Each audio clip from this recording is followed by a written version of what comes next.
Viewers, ভিডিওর শুরুতেই সবাইকে নমস্কার। কাছে কিংবা দূরে যে যেখান থেকে এই মুহূর্তে আমার ভিডিওটি দেখা শুরু করছো বা দেখবে, সবাইকে অনেক অনেক ভালোবাসা। আজ রান্না করব মজাদার একটা রেসিপি। প্রথমে দেখতেই পেলে কাঁকরোল নিয়েছি, আর চুলায় প্যান বসিয়ে তেলটা ভালো করে গরম করে নিয়ে গরম তেলে 1 টেবিল চামচ হলুদ গুঁড়া দিয়ে দিয়েছি। কেন দিয়েছি জানো? কারণ আঁশ ছাড়া মাছ, যে কোনো মাছই ভাজতে গেলে তেল ফুটে শরীরে আসে, তাই তো এভাবে গরম তেলে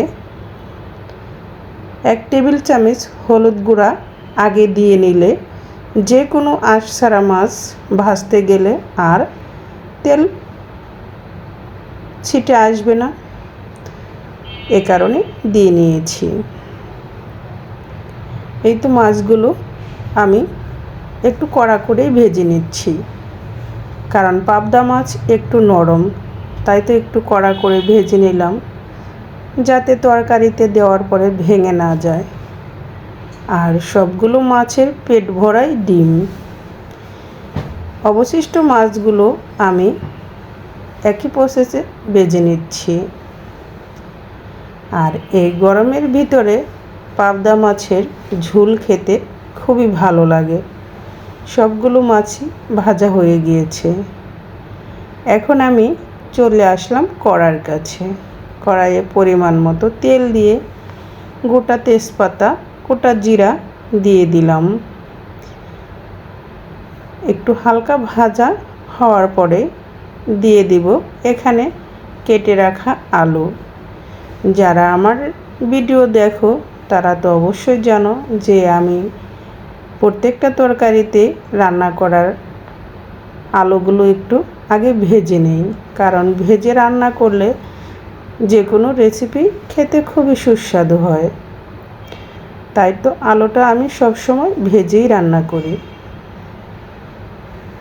এই তো আলুটা হালকা একটু ভেজে নিলাম। হালকা ভাজার পরে দিয়ে দিলাম এখানে কেটে রাখা কাঁকরোলগুলো। আমি কাঁকরোলগুলো এভাবে লম্বা লম্বা করে একটু চিকন করে কেটে নিয়েছি। তোমরা চাইলে তোমাদের পছন্দ মতোই শেপ দিয়ে কেটে নিতে পারো। এখন কাঁকরোল আলু একসাথে ভেজে নেব।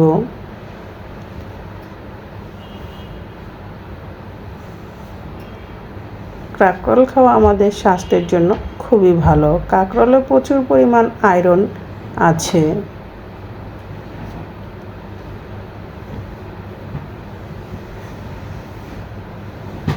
কাঁকরোল আলু দিয়ে এখন ঢাকনা দিয়ে ঢেকে চুলার আঁচটা লো মিডিয়াম আঁচে রেখে কিছুটা সময় এগুলো ভেজে নেব। ঢাকনাটা খুলে মাঝে মাঝে একটু নেড়ে চেড়ে দেব। আলু কাঁকরোল প্রায় এভাবে ঢাকনা দিয়ে ঢেকে ভাজার কারণে প্রায় সিদ্ধ হয়ে গিয়েছে। তবে আলু কাঁকরোল একসাথে এভাবে একটু ভালো করে ভেজে নিয়ে রান্না করার চেষ্টা করবে। যদি তোমাদের মন চায় আমার মতো এরকম রেসিপি করবে। আমি কিন্তু এই রেসিপিতে পেঁয়াজ রসুন কিছুই দেব না। যারা পেঁয়াজ রসুন খাও তারা কাঁকরোল আলু আগে পেঁয়াজ রসুন দিয়ে সোমবারে, তারপরে আলু কাঁকরোল দিয়ে একসাথে ভেজে নিতে পারো। আর এখানে দিয়ে দিলাম স্বাদ মতো লবণ, দিয়ে দিচ্ছি পরিমাণ মতো হলুদ গুঁড়া আর অল্প পরিমাণ লঙ্কা গুঁড়া। এখন সবগুলো উপকরণ দিয়ে এগুলোকে আবার একটু সময় নেড়ে চেড়ে এভাবে ভেজে নেব।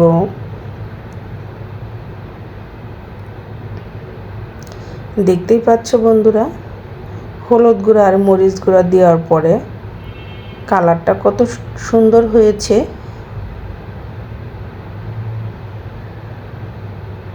এভাবে একটু সময় নেড়ে চেড়ে ভেজে নিতে হবে। ভাজা হয়ে গেলে এখানে দিয়ে দিব আমি পরিমাণ মতো জল।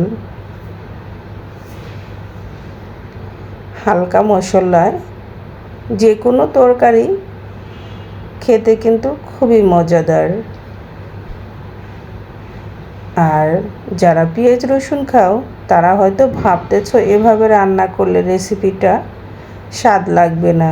না বন্ধুরা, এভাবেও করে দেখো, খেতে খুবই মজাদার। এই তো আমি পরিমাণ মতো জল দিয়ে দিলাম, কারণ আমার কাঁকরোল আলুটা প্রায় 70% সিদ্ধ হয়ে গিয়েছে। কাঁকরোল থেকে বিচিগুলো বের হয়ে ভেসে উঠেছে। তোমরা চাইলে কাটার সময় কাঁকরোলের ভিতরে বিচিগুলো ফেলেও দিতে পারো। আমি ফেলে দিইনি, বিচি সহই রান্না করে নিয়েছি। এই তো তরকারিটা ফুটে এসেছে। এখন দিয়ে দিলাম কাঁচামরিচ, আর কাঁচামরিচ দিয়ে একটু নেড়ে চেড়ে নেব। তারপর দিয়ে দিব ভেজে রাখা পাবদা মাছগুলো। আমি উপর দিয়ে পাবদা মাছগুলো দিয়ে দিচ্ছি, যাতে ভেঙে না যায় সেভাবে মাছগুলো আমি দিয়ে দিব।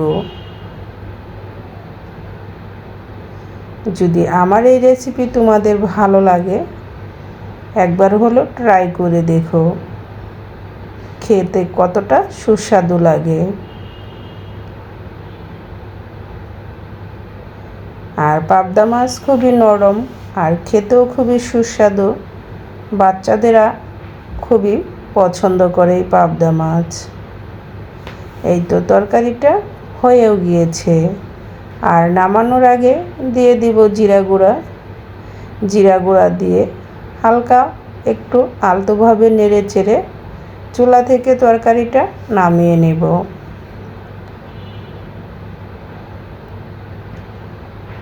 কেমন হলো আমার রেসিপিটা আজ, অবশ্যই কমেন্টস করে জানাবে। গরম গরম ভাতের সাথে এরকম একটা হালকা মশলার রেসিপি হলে কেমন হয় বলো তো বন্ধুরা।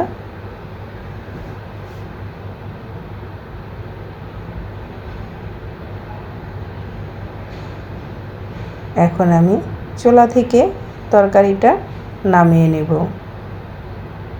এই তো দেখতেই পাচ্ছ বন্ধুরা, ফাইনালি আমার তরকারিটা কতটা সুন্দর হয়েছে। আর তরকারিটা খেতেও খুবই ইয়াম্মি হয়েছিল।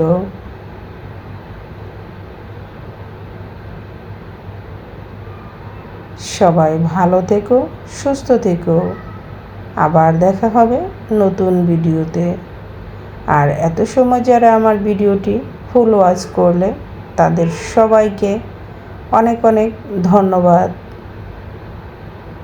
এভাবেই আমাকে সাপোর্ট করে এগিয়ে নিয়ে যেতে সাহায্য করবে।